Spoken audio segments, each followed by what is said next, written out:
Hermanos de la Iglesia, gracias y paz, Dios les bendiga. Es un gusto poder compartir con ustedes esta pequeña cápsula. Luego de que Jesús lava los pies a sus discípulos e instituye la mesa del Señor, parte hacia el Getsemaní.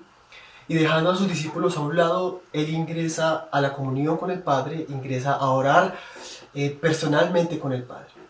Y lanza unas palabras, o se dirige al Padre con unas palabras bastante particulares, cuando dice en Mateo capítulo 26, versículo 39, Padre mío, si es posible, pasa de mí esta copa, pero no sea como yo quiero, sino como tú quieres.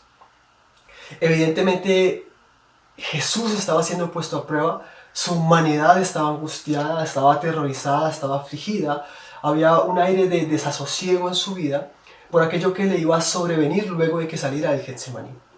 Pero particularmente Jesús utiliza la oración no para debatir o para contender con el Padre por aquello que habría de sobrevenirle, sino más bien para que la voluntad o el plan divino se ejecutara a la perfección sobre su vida. Por eso Jesús le dice que no se haga lo que yo quiero, sino que se haga tu voluntad. Hermanos, la enseñanza para nosotros a partir del ejemplo de Jesús es que en estos momentos de dificultad, de angustia, de desasosiego, tal vez de incertidumbre, nuestra oración debe ser la herramienta mediante la cual nos comunicamos y nos mantenemos en comunión con Dios. Pero de ninguna forma podemos pretender que nuestra oración se dirija como un método o una forma de debate o para contender con Dios, sino más bien una herramienta para decirle al Señor, Señor, que tu voluntad se haga en medio de nuestra dificultad.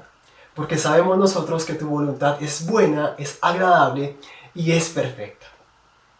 Hermanos, que la paz y la gracia del Señor Jesucristo les siga llenando. Dios les bendiga.